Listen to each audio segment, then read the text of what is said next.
Welcome back to the Ambitious Bookkeeper podcast. This is another minisode, and today I'm going to be talking about sales tax automation for e-commerce businesses. You're listening to a bonus minisode on the Ambitious Bookkeeper podcast.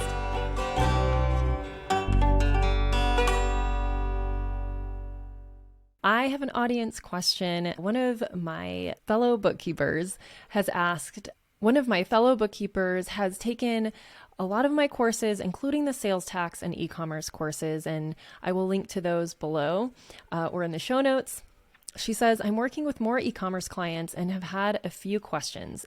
I was curious if you had a sales tax tracking and filing software preference or recommendation, and do you mainly use Avalara, TaxJar, Quaderno, or another, or some combination of these? Do you automate the filings with any of those, or do you use them for tracking and then file the returns yourself? And do you do the state registrations yourself?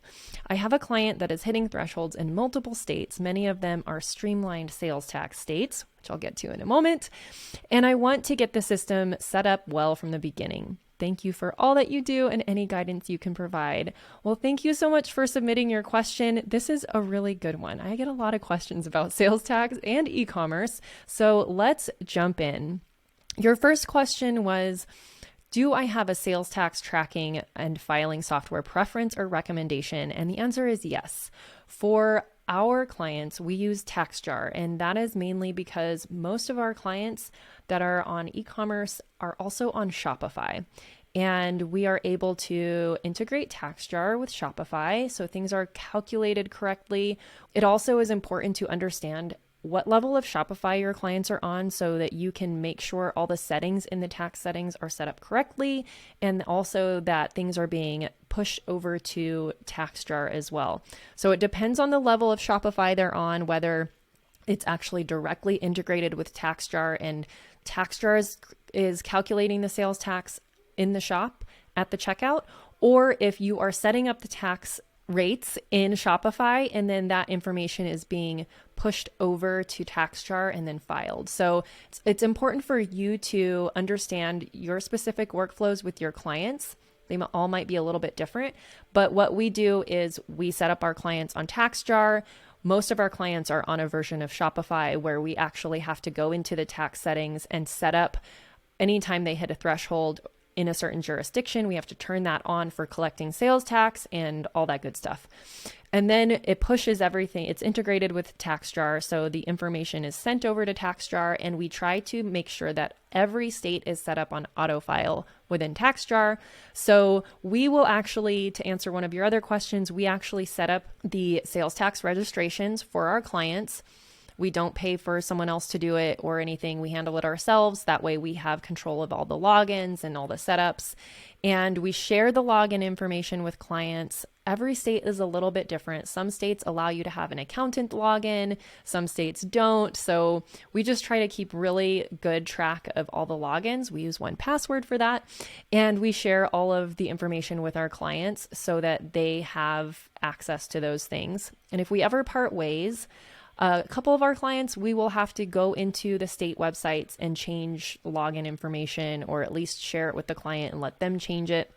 That might be a little bit of work to do, but that is how we do handle that. We handle the registrations ourselves. I will say, a couple years ago, actually, it's probably been like 3 or 4 years by now, we brought on an e-commerce client that we still have, and we had done a big sales tax analysis for them, and they had already hit thresholds in multiple states. I want to say maybe 8 states by that time, and hadn't set up sales tax yet. So what we did is, for the states that were part of the streamlined sales tax thing, I don't know what to call that, we did use that to set up those states. And then each other individual state that wasn't part of the streamlined sales tax thing, we actually set up manually. However, the streamlined sales tax website is a little clunky, and what ended up happening is half of the states that we tried to set up through that never actually went through, and so we had to go back to those states and manually set them up ourselves months later when we were just waiting for them to be set up. And so I would actually recommend not using the Streamline Sales Tax website to do those setups. I would just go directly to each individual state, because what happens is even the ones that were able to be set up, each state handles things differently. Some states send you a letter in the mail, so that letter would go to the client, and then we didn't find out about it. So then we had to contact the state and get a new one sent. And then some of the states, you still have to go set up a login with that state outside of the Streamline Sales Tax system.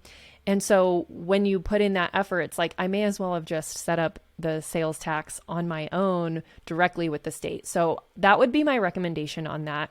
Don't try to use the Streamline Sales Tax system. For some reason, we were just not successful with it.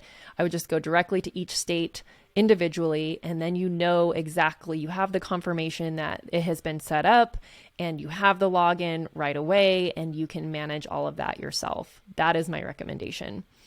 The last question you have in here is, do you automate the filings with any of those, or do you use them for tracking and then file the returns yourself? So like I said before, we try to set up every state on autofile with TaxJar. It does cost extra money. It is worth the extra money to not have to do the filing yourself.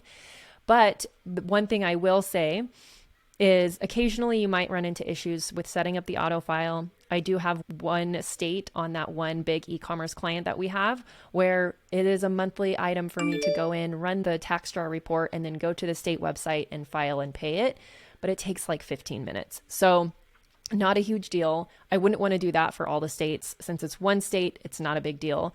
But the other piece of that I will say is it is really important for you to have a quarterly process where you go in to the balance sheet and you reconcile the sales tax liability account, because you can't really do this monthly because some states are going to be on a quarterly filing frequency. So I recommend doing this at the end of each quarter, where you look at all of the payments that came out for that quarter end, whether it's a monthly payment or a quarter payment, and reconcile it to what that quarter end balance is in the sales tax liability account, because it's never going to be exact and you need to make adjustments. So say you have 5 states that you are filing in. Maybe 2 of them are monthly filing and 3 of them are quarterly filings. So at the end of Q1, or we're at the end of the year. So we're just going to say in January, we're going to look at the balance as of December 31st. We're going to, after TaxJar has filed all of the filings for Q4, we're going to pull all of those reports from TaxJar of all the filings that they made and what they remitted to the states. We are going to add all of those up, and then we're going to look at the sales tax liability account in Xero or QuickBooks or whatever software you're using with that client. And there's going to be a difference. 100% across the board, there's always going to be a difference, because sometimes TaxJar collects something different than, or says you needed to collect something different, and they remit something different than what was actually collected and booked onto your GL. And this is also where you're going to find breaks in your workflow or integrations. And so it's really important to do this level of work. So you're going to look at the sales tax liability balance at the end of the year. You're going to see maybe on the GL in Xero or in QuickBooks, it's $1,500, but all of the payments that were remitted to the states for the end of the year for December amount to $1,600. So you've actually remitted more than what was on the books. So you're going to adjust the balance sheet and book the difference to an expense account. And so we have created a sales tax expense account for our client because that's the difference. And then if it's a large difference, we have set up a threshold internally for this client where if it's under $100 difference for the quarter end or whatever you decide it is, we don't dig into it. We just adjust it to the expense. If there's a large difference every time, and it wasn't like you set up a new state and you had some back taxes to pay or anything like that, then you need to look at your systems and make sure that something's not broken and that your Shopify or wherever you're collecting the sales tax on the front end is actually calculating appropriately. And so that's what reconciling that account will help you do. So we kind of went into a sales tax lesson here, but I hope this was helpful. If you have any questions, we actually have something that you can record your own question for the podcast and have it answered either in a minisode or on a regular podcast if it ends up as a longer episode. If you go to SpeakPipe, anchor.com/ambitiousbookkeeper, you can record your own question and I will answer it on air for you. I hope that you found this episode helpful. I will link to resources in the show notes or below where you're watching this video if you're watching it on YouTube. And if you're not watching this on YouTube, go over to YouTube and subscribe and you'll get these minisodes in your YouTube platform. Talk to you soon. Thank you to everyone who helps make this podcast possible. Content and interviews are produced by me, Serena Shu. Our intro and outro music is written and performed by my brother, Ian Gilliam. Editing is also by Ian using his awesome sound engineering skills along with Descript software. Hosting and publishing is by Buzzsprout, and you can check out the show notes for links to all of these amazing resources and resources mentioned in the episode. Be ambitious.